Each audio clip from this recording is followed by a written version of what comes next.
A situação de crianças venezuelanas em Belém. A compra da casa própria ainda na planta. A Avenida João Paulo II será interditada novamente até esta sexta-feira. Governo federal arrecadou mais de 400 milhões de reais com venda de portos paraenses. Hoje é comemorado o Dia Mundial de Conscientização da Doença de Parkinson. Abertas as inscrições para os cursos do Fundo Verosol. Os 25 anos do Hospital Betina Ferro de Souza. A encenação da Paixão de Cristo na Arquidiocese de Belém. E na entrevista de hoje vamos falar sobre cursos profissionalizantes. Hoje é quinta-feira, 11 de abril, e o Nazaré Notícias está no ar.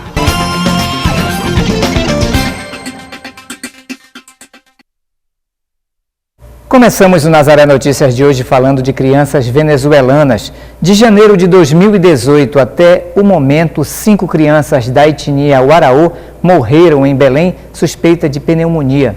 O caso mais recente foi em março deste ano, quando uma criança de 11 meses que morava em um abrigo improvisado aqui na cidade de Belém veio a óbito. A situação gerou questionamentos sobre a forma como as crianças refugiadas estão vivendo na capital paraense.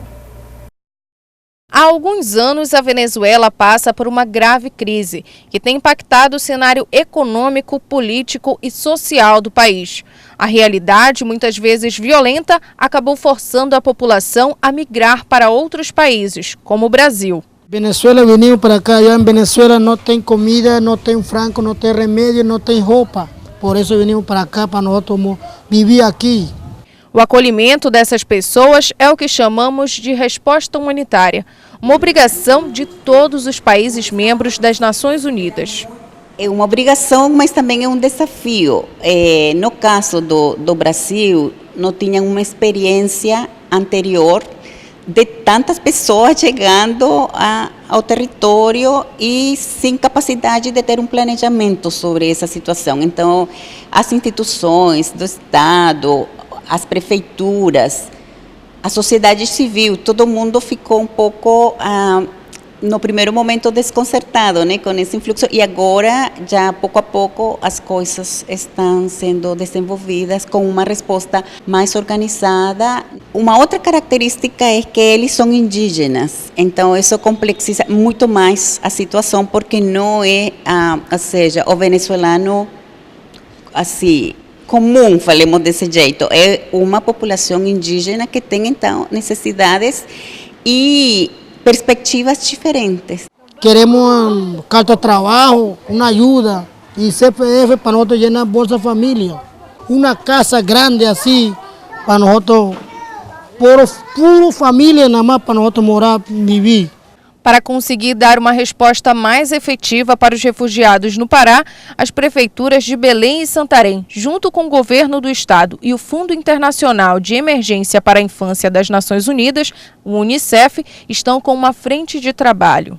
Agora, a UNICEF e a ACNUR, que são as duas agências da ONU presentes no Pará, estamos fazendo uma contribuição com o estado, com o município, para qualificar melhor a resposta que eles já estão dando, porque de fato eles estão dando uma resposta em saúde, educação, abrigo, mas que pode ser melhorada, e esse é nosso trabalho aqui.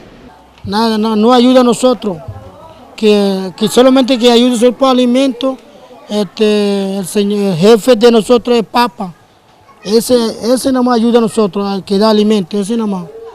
Desde que chegaram a Belém há 4 meses, a ajuda que eles receberam veio de uma amiga, que cedeu a eles essa casa. São 2 andares, 3 quartos, que abrigam 60 pessoas, 30 crianças e 30 adultos, todos da etnia Waraô venezuelana. Essa casa que conseguimos, falou com Sofia, falou com a mãe para nós morar aqui. Mas nem todos têm o mesmo suporte, o que tem gerado problemas de saúde em parte dessa população. De janeiro de 2018 até março deste ano, 5 crianças da etnia Waraô venezuelana morreram em Belém com suspeita de pneumonia. Foram 3 casos no ano passado e 2 esse ano. No caso concreto dessas crianças migrantes, elas são mais vulneráveis que outras, porque elas já vieram com um déficit, elas já tinham desnutrição, por exemplo, e qualquer doença, ainda que seja leve, vai pegar de um jeito assim mais forte nessas crianças que são pequenas, que os pais não têm para comprar medicamentos, que, olha, eu soube de um caso que a criança estava na UTI e os pais não podiam se comunicar com o médico porque falam uma outra língua. Então, imagina a angústia de um pai que não sabe o que acontece com o filho, que não tem maneira de se comunicar com o médico. Então, se precisa de muitas articulações, de muitos esforços, de muitas pessoas para garantir realmente os direitos de todas essas crianças mais vulneráveis. As crianças quando pior, que não banham muito, que não tinha muita água, também tinha muito quente. O hotel tinha muito pequeno tinha. As crianças que lo pegaram aqui, não muito saúde, muito febre, tosse, diarreia, também que lo pegaram com e muito la enfermidade, caraponão, pulseira também, que lo pegaram crianças também, graças a Deus que já curaram. Pues. Um quadro que pode ser mudado com prevenção e a implementação de políticas públicas. O Estado brasileiro já conta com as políticas para proteger essas crianças. O assunto é como essas políticas se implementam. E aí entra tanto as instituições responsáveis, como os órgãos que também têm responsabilidade na garantia de aquele direito. E nós, todos como cidadãos, que temos também que velar por essa garantia.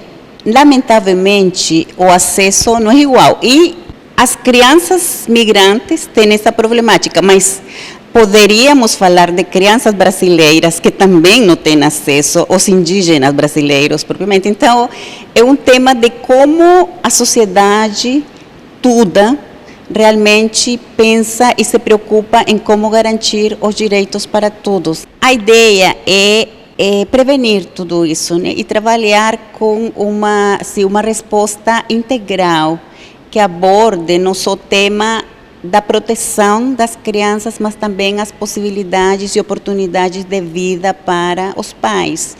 Então, como é que a gente consiga também mudar certas percepções deles sobre seus próprios filhos para poder, então, mudar essa situação. Enquanto isso, eles buscam alternativas para se manter no abrigo, que tem uma diária de R$ 12,50 por pessoa. Todas as crianças saem na rua para trabalhar, para pagar o hotel. Todo dia saem na calle, na rua, para pagar o hotel. Se não saem, já não comem assim, não como nós, não comem frango, não compram comida. Nosotros, por isso as crianças saem na rua a pedir dinheiro. Foram protocoladas na Câmara Municipal de Igarapé-Miri, no Nordeste Paraense, 3 denúncias por infração político-administrativa contra Antoniel Miranda, vice-prefeito da cidade, que ficou quase um ano à frente do cargo de prefeito e é acusado de diversos crimes, como desvio de verbas e desobediências judiciais. As denúncias foram apresentadas por cidadãos do município e dizem respeito a atitudes tomadas por Antoniel durante o tempo em que assumiu o cargo de prefeito de Igarapé-Miri entre dezembro de 2017 e dezembro de 2018, após diversos afastamentos cautelares do então gestor Ronélio Antônio Rodrigues. O atual cenário econômico no país forçou os brasileiros a buscarem novas formas de ganhar dinheiro para ajudar na renda familiar. E algumas pessoas estão mudando completamente de profissão.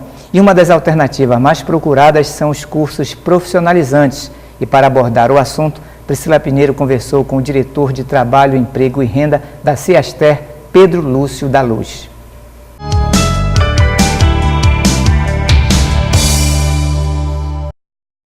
Isso mesmo, no nosso quadro de carreiras e profissões de hoje, nós vamos falar sobre a busca pela qualificação.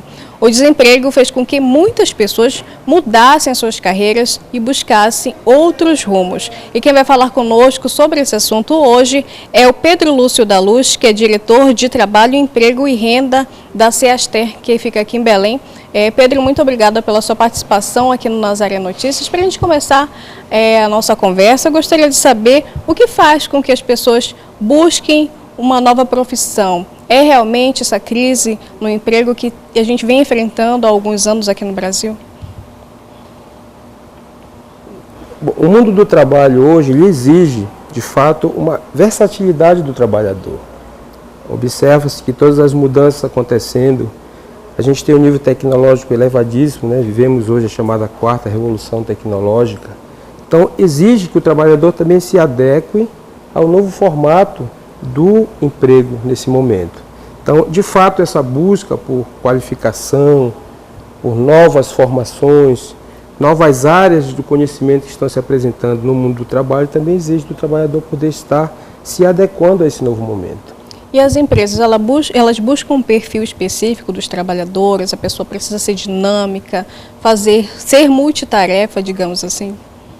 Com certeza. Hoje a gente tem, se a gente fizer uma comparação na história, um pouco ao retorno do início do século XX da industrialização, né? Você hoje também tem a compartimentalização do trabalho. Então já não exige mais um profissional que domine todo o conhecimento, mas que se forme em áreas mais específicas e que possa ter grandes resultados desse trabalho. Então as empresas ficam muito atentas a isso e elas hoje exigem também que esse trabalhador tenha uma certa formação mais intensa em determinadas áreas do conhecimento para poder gerar um bom resultado no mercado de trabalho.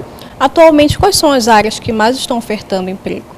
Olha, hoje aqui no Pará nós temos o comércio lidera, né, do ponto de vista do trabalho formal. Grande maioria das vagas que são oferecidas diariamente nas diversas estruturas do Cine e de outros setores, né, empresariais, estão voltadas ao comércio. Comércio varejista em geral, a área também da construção civil, ela gera também um grande volume de mão de obra, né? São áreas bem específicas, que também não exigem tanta qualificação e tanta formação, e hoje são as maiores áreas de oferta de trabalho no Pará que nós temos. E a busca por empregos, ela tem aumentado bastante aqui na capital. Qual o nível dessas pessoas que vão atrás de qualificação ou que vão também atrás de emprego? O Pará, exemplo do Brasil também, né, está nessa questão do quadro, né, de desempregados bem intenso, mas a gente teve um resultado já, a gente diz assim, uma luz no fim do túnel no Pará, que em 2018 a gente já teve um resultado favorável de emprego.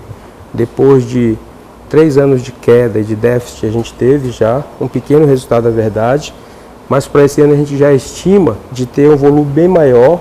A nossa meta até o final do ano é trabalhar com pelo menos 20 a 30 mil novos postos de trabalho, a inserção do trabalhador, para a gente poder superar essa questão do desemprego no Estado, né? Seu Pedro, para a gente encerrar, quais são as orientações para quem está em busca, né, do primeiro emprego ou de uma recolocação no mercado de trabalho?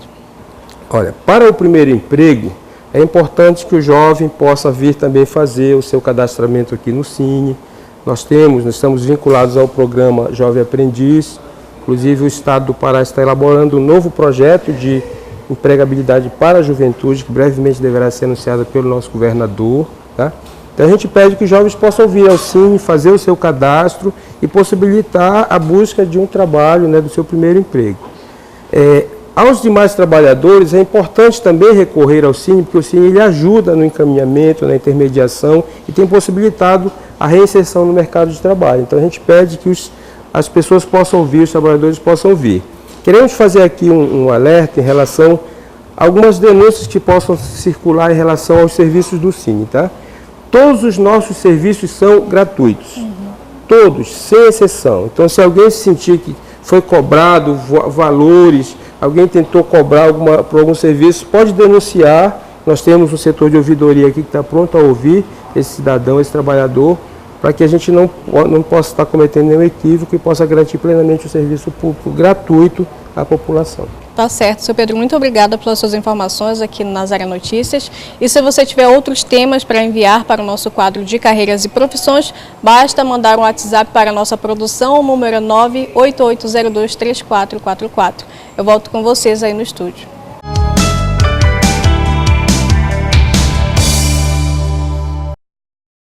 O governo federal arrecadou mais de 400 milhões de reais com a venda de portos paraenses. O leilão foi realizado em São Paulo com a presença de várias empresas privadas. O prazo dos contratos vai de 15 a 25 anos, podendo ser renovados até o limite de 70 anos. No Pará, o governo ofertou 5 áreas no Porto de Belém e uma no Porto de Vila do Conde, em Barcarena. As áreas da capital paraense estão situadas no Porto Miramar, na Avenida Arthur Bernardes. Todos os terminais têm como objetivo principal a movimentação de granéis líquidos, principalmente combustíveis. Ao todo, o governo espera que sejam investidos pouco mais de 420 milhões nos portos. Em Belém, o primeiro bloco foi arrematado pelo consórcio Latitude, com um lance de 40 milhões. O segundo ficou com a Petróleo Sabá, que ofereceu o valor de outorga de pouco mais de 60 milhões. O terceiro bloco, BEL 04, foi arrematado pela Ipiranga por 87 milhões e 121 mil. O quarto ficou com a Petrobras, distribuidora, que ofereceu pouco mais de 50 milhões pelo terminal. E o quinto bloco foi arrematado pela Transpetro, que ofereceu 30,02 milhões de outorga. O último bloco a ser arrematado, o de Vila do Conde, foi o que recebeu o maior valor de outorga. O terminal foi arrematado pela Terminal Químico de Aratu, Tequimar, com um lance de 180,5 milhões. Ter a casa própria é o sonho de muitos brasileiros. Alguns imóveis são vendidos ainda na planta, ou seja, no desenho do empreendimento. As promessas de entrega imediata chamam a atenção dos compradores, mas pode ser um perigo. Adquirir um imóvel é uma das metas de muitas pessoas e famílias. Essa ideia passa a ser ainda mais estimulada quando o mercado imobiliário começa a ofertar muitas vantagens. As vantagens de você comprar um imóvel na planta são de você ter mais tempo de planejamento para pagar, né? Você pagar um valor menor, já que aquele empreendimento, como ele vai demorar um tempo para ser construído, ele tem um valor menor do que um imóvel já pronto. Você também pode ter vantagens quanto ao planejamento do teu espaço. Existem kits que podem ser comprados separadamente do preço total do imóvel, que você consegue planejar o seu espaço de uma melhor forma, né?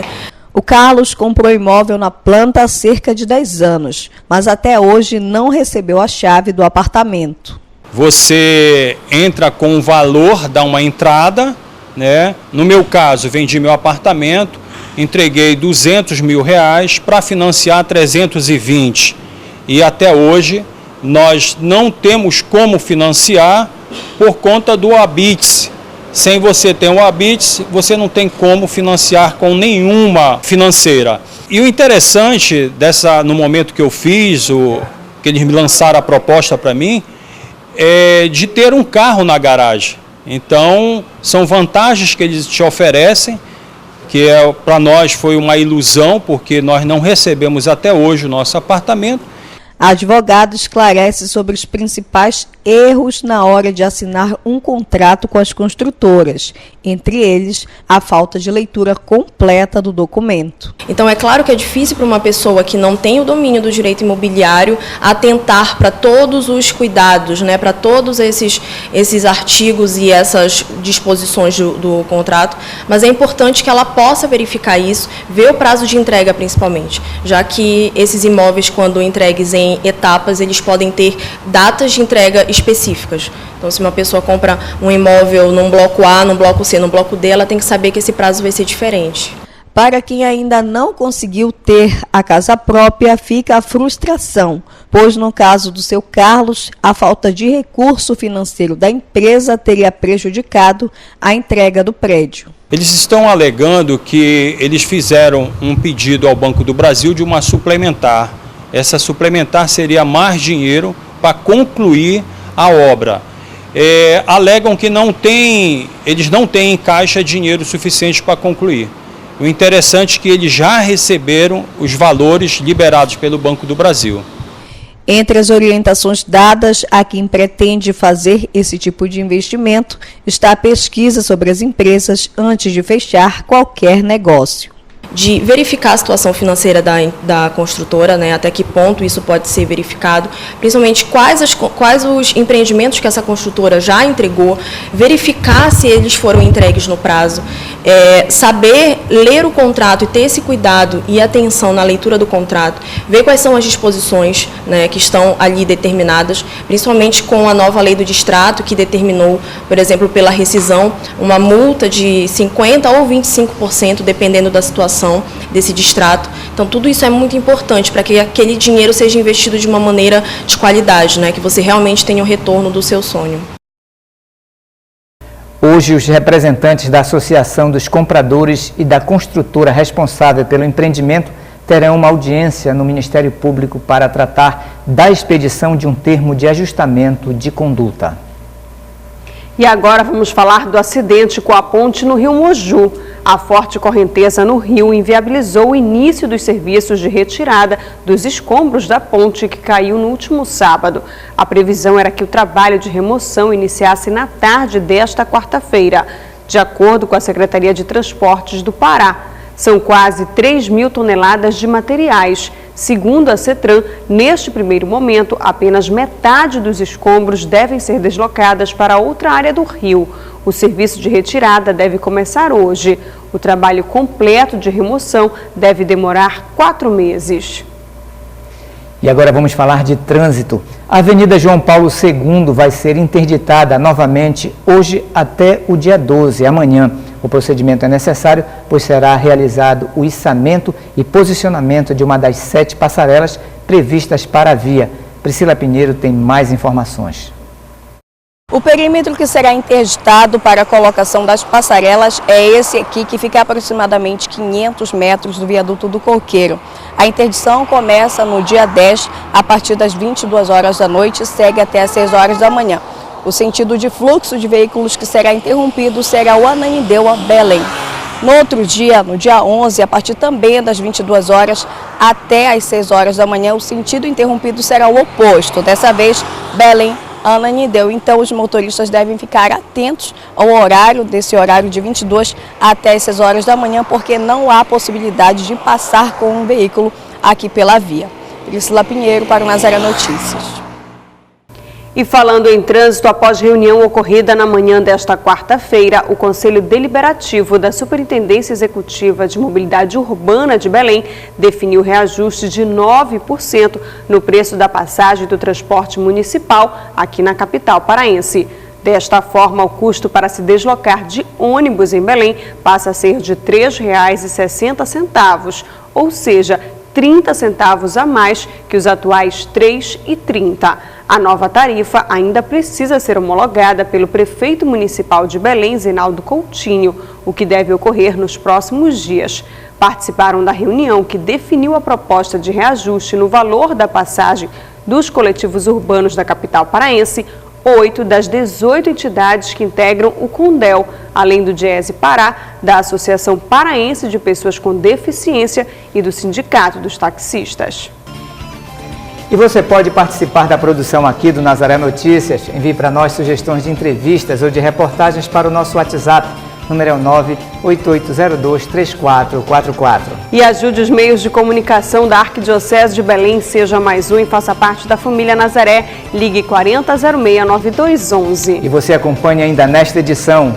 Hoje é comemorado o Dia Mundial de Conscientização da Doença de Parkinson. Abertas as inscrições para os cursos do Fundo Ver o Sol. Os 25 anos do Hospital Betina Ferro de Souza. A encenação da Paixão de Cristo na Arquidiocese de Belém. Voltamos com o Nazaré Notícias e agora vamos falar sobre saúde. Hoje é comemorado o Dia Mundial de Conscientização da Doença de Parkinson.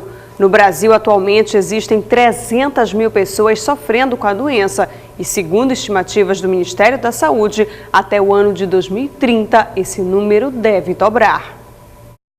Estudos epidemiológicos confirmam que, com o avançar da idade, há um aumento da prevalência da doença de Parkinson. Dados nacionais estimam que a expectativa de vida no Brasil em 2030 será de 78,6 anos e em 2060, 81,2 anos, o que significa dizer que teremos o maior número de idosos portadores do mal de Parkinson. Pesquisas realizadas em cidades brasileiras afirmaram que o número de pessoas com a doença representa cerca de 3% da população com 60 ou mais anos. A doença é uma patologia neurológica que afeta os movimentos. Segundo a Associação Brasil Parkinson, o problema decorre da degeneração de células nervosas situadas na região cerebral conhecida como substância negra. Incurável, de caráter progressivo e lento, a doença ainda tem causa desconhecida. E vamos continuar a falar sobre saúde. A Secretaria de Saúde de Cametá, no Baixo Tocantins, intensificou a vacinação contra o sarampo. A medida atende a orientação da Secretaria Estadual de Saúde do Pará após a notificação de um caso suspeito da doença. Segundo a CESPA, a ocorrência foi registrada pela Secretaria de Cametá como rubéola, com um exame inicial positivo para sarampo. A investigação e coletas para outros testes diagnósticos estão sendo realizadas para confirmar se realmente se trata de sarampo. O Pará perdeu o certificado internacional de erradicação da doença recentemente em virtude dos casos confirmados no estado e no Amazonas. Estão abertas as inscrições para os cursos do Fundo Verusol. São mais de 300 vagas disponíveis em 10 qualificações, entre elas os cursos de informática, agente de portaria, atendente de farmácia e muito mais. Priscila Pinheiro tem mais informações. As inscrições para os cursos profissionalizantes ofertados pelo Fundo Verusol estão abertas até o dia 12 de abril, no horário de 8 até às 14 horas. Os interessados devem apresentar CPF, comprovante de residência e RG. A sede do Fundo Verusol fica situada na Avenida Cipriano Santos, número 40, bairro de São Brás, aqui em Belém. Priscila Pinheiro para o Nazaré Notícias. E agora o assunto é educação. Alunos da Escola Bosque tiveram uma aula próximo da natureza. Um projeto turístico realizado pela Prefeitura de Belém levou os alunos para conhecer museus e parques da capital. O Mangal das Garças é considerado um dos maiores parques ecológicos da Amazônia. Foi um dos pontos onde os alunos puderam desbravar. Lá conheceram o Museu da Navegação, que traz um pouco da tradição naval dos indígenas. O Borboletário, espaço dedicado à criação de borboletas. O Trapiche, que fica de frente para a Ilha das Onças. E o Viveiro das Aningas, que é dedicado a espécies raras da região. Ao todo, 40 alunos da Escola Parque Bolônia, do bairro de Águas Lindas, participaram do roteiro. E a cada espaço, uma nova descoberta. O que eu mais gostei daqui foi quando eu perdi meu medo de altura. Lá no alto, quando eu vi o rio. Eu gostei da ralha e dos pássaros. Assim, que é bem bonito e legal. Mas nem tudo foi apenas divertimento. A atividade será avaliativa e visa criar nos alunos memórias sobre a história da região. Outras escolas devem ser contempladas com o projeto ainda este ano. Um hospital que começou as atividades no ano de 1993 com o perfil voltado para a atenção básica de saúde. O Hospital Betina Ferro de Souza completou 2 décadas e meia de história. Atualmente, a instituição faz atendimentos especializados em média e alta complexidade. Todos os dias, o Hospital Betina Ferro de Souza recebe centenas de pacientes que estão em busca de atendimento. Toda essa demanda acontece desde a inauguração da instituição no ano de 1993, no mesmo ano em que a médica paraense Betina Ferro de Souza faleceu. E como forma de homenageá-la e agradecer pelos bons serviços prestados à academia e à sociedade, a Universidade Federal do Pará designou ao hospital o nome de Betina. A unidade Betina Ferro de Souza, o Hospital Betina Ferro, ele é um hospital, é o primeiro hospital da Universidade Federal do Pará. Ele nasce sendo um hospital que oferece à população uma assistência de atenção básica para a área em torno da universidade. Com o advento do processo do Sistema Único de Saúde e a sua estruturação, ele passa a ser um hospital de atendimento de média e alta complexidade nas especialidades de otorrinolaringologia, de oftalmologia, de doenças raras e mais doenças ligadas a crescimento e desenvolvimento. Dentro deste campo você tem autismo, tem pessoas cometidas pelo Down, né? São a nossa grande clientela. A trajetória da professora Betina Ferro inspirou a bibliotecária Cristina a escrever um trabalho de especialização que virou livro. Quando eu cheguei aqui no Betina, tinha um quadro falando dos feitos dela, que foram muitos, né? A Betina atuou na medicina, foi escritora, foi cardiologista renomada de uma geração de médicos, catequista por mais de 50 anos da Igreja de São João. E lá dentro de mim eu senti, eu digo, eu vou escrever alguma coisa sobre ela. Aí pesquisando eu descobri que parte daquele texto lá era um artigo que tinha saído numa revista chamada Paramédica. Aí, mas não tinha assim, um trabalho completo sobre a médica. Para Cristina, a médica foi uma referência de profissional, pois muito contribuiu com o ensino e a saúde. Ela é uma referência porque ela formou uma legião de médicos. Muitos chegam para mim e dizem, eu tenho orgulho de ter sido aluna dela. Escreveu um manual de propedêutica médica, até então não tinha no país. A editora Ateneu, que é do Rio e São Paulo, solicitou que fosse publicado por lá, porque a primeira edição foi por aqui, pela UFPA, o patrocínio, né? E muito do que ela falava não estava escrito nos livros, daí a importância. Situado dentro do complexo da Universidade Federal do Estado do Pará, o Hospital Betina Ferro de Souza completou em 2018 25 anos de existência. Atualmente, ele é referência no transplante de córnea no Pará.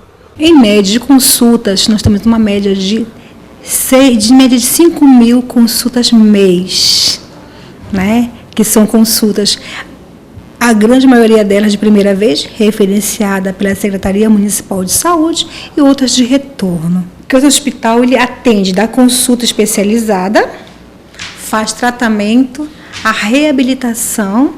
Na oftalmologia, a gente faz transplante de córnea.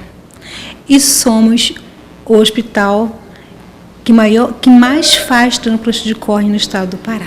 O seu Djalma é um dos funcionários mais antigos do Hospital Betina Ferro. Ele relata com orgulho que foi o primeiro colocado no concurso para trabalhar na instituição. Eu cheguei aqui no Hospital Betina em junho de 1993. Vim com o propósito de colocar os meus conhecimentos e se adequando à direção e os equipamentos que nos ofereceram para botar para funcionar. Eu me orgulho muito da minha profissão e, além do mais, do que eu faço. Então, são 25 anos que nós estamos aqui lutando pela nossa profissão e mostrando o propósito que nós prontificamos a fazer dentro do Hospital Betina. O hospital oferta atendimento especializado em oftalmologia, otorrinolaringologia e crescimento e desenvolvimento. Geralmente, os pacientes são encaminhados pelas unidades básicas de saúde, uma instituição que preza pelo atendimento humanitário e pelo ensino aos alunos da UFPA. Qual é o sentimento de responsabilidade? É muito claro dentro da política do Sistema Único de Saúde a importância do acesso, da integralidade no serviço, da equidade, né? Direito a todos, como diz a Constituição, e o SUS deixa isso bem claro. A população que hoje nos procura, ela não é só aquela visualizada como carente, a grande demanda sim, mas o nosso saber e o nosso conhecimento do serviço é para toda e qualquer pessoa, independente das suas condições financeiras, porque isso é um direito de todos. E a nossa equipe é preparada para todos. E quando perguntamos ao seu Djalma se depois de mais de 2 décadas ele ainda gostava de trabalhar aqui, a resposta foi categórica.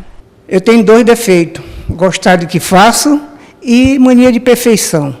E, além do mais, eu acrescento com uma frase que a paixão, quando se transforma em amor, fica difícil de largar. A prova maior é que eu podia estar em casa, aposentado, né? Mas eu não me vejo ainda assim. Eu ainda me vejo com força, coragem, como disse o atual gestor do Betina, há 8 anos atrás, quando ele chegou aqui, ele disse que quando o Betina completasse 25 anos, nós íamos decolar. E esse decolar, eu quero estar dentro desse avião. E na reportagem que encerra o Nazaré Notícias de hoje, nós vamos falar que a Páscoa do Senhor é um momento que inspira jovens do bairro da Condor a representarem por meio do teatro a paixão, morte e ressurreição de Jesus Cristo. Antes do ensaio começar, uma oração. Afinal, não tem como interpretar a história da morte e ressurreição de Jesus Cristo sem estar conectado a Ele. Enchei os corações dos vossos fiéis e acendereis o fogo do vosso amor. Enviai o vosso Espírito. O momento é uma forma de colocar em prática um dos objetivos da peça, a evangelização. Esse trabalho que a gente realiza aqui na paróquia para agradar a juventude é para tirar eles do mau caminho. Hoje você sabe que a juventude está no mundo das drogas, da prostituição. Esse trabalho de evangelização, falando um pouquinho de Jesus, é muito importante para todos nós da juventude. De alguma forma, o fato de participar da peça te aproximou de Deus? Muito, me aproximou muito de Deus. Principalmente esse ano que eu estava precisando muito dele e a peça me resgatou, graças a Deus. A encenação é feita por 40 jovens da paróquia São Judas Tadeu, que fazem parte do grupo Renascer. O trabalho começou em 1968. Desde então, vem conquistando novos membros a cada ano. Todo ano eu assisti a peça, aí eu tive um interesse maior e resolvi participar esse ano. E está sendo uma experiência muito boa. Vieste me insultar? Não lembra? Que tem autoridade? Pois sou rei. Minha mano de Caifás. Enquanto conversavam com a nossa equipe, todos falaram sobre dedicação. São 4 meses de ensaios diários e os papéis a serem interpretados são disputados. A escolha é através de teste. A pessoa que se dedica bastante, ela é escolhida pelo personagem que ela quer. Então a gente colocamos aí o teste de Pilatos, Herodes, e foi escolhido porque eles se dedicam. Agora outros personagens foi escolhido a dedo mesmo, entendeu? Passou para concluir o trabalho, principalmente do povo, né? Tem muitas crianças também que participam com a gente, que faz papel de anjo, entendeu? E povo, isso é muito bom para nós. Durante muito tempo eu vim ensaiando e assim, né? Sempre tinha gente com mais habilidades, mais talentos, com mais preparação do que eu. Então eu pensei assim, bom, eu vou focar e eu vou conseguir. E foi que esse ano saiu. Eu consegui sair como Jesus. É uma coisa muito satisfatória porque eu amo muito Maria. Maria é tipo minha, não sei nem como falar. Mas é uma coisa que, desde quando eu entrei, eu falei que se eu ganhasse esse papel, eu me engajaria cada vez mais e que eu conseguiria. Além de aprender um pouco mais sobre a história dos personagens que fizeram parte da Páscoa do Senhor, a peça traz ensinamentos que os jovens devem levar para a vida toda. Hoje em dia eu consigo fazer coisas que eu não conseguia fazer, tipo conversar com algumas pessoas que me fizeram muito mal. E hoje em dia eu já tenho a facilidade de conversar pelo fato da humildade, que eu consegui adquirir só um pouquinho, não muito, mas só um pouquinho, que é isso que ele nos pede, para a gente ser humilde.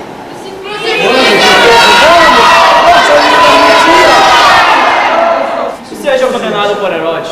A Herodes, vós tem poder para condená-lo aqui e agora. Eu não tenho. A Herodes, decurião. Leve este homem ao palácio de Herodes.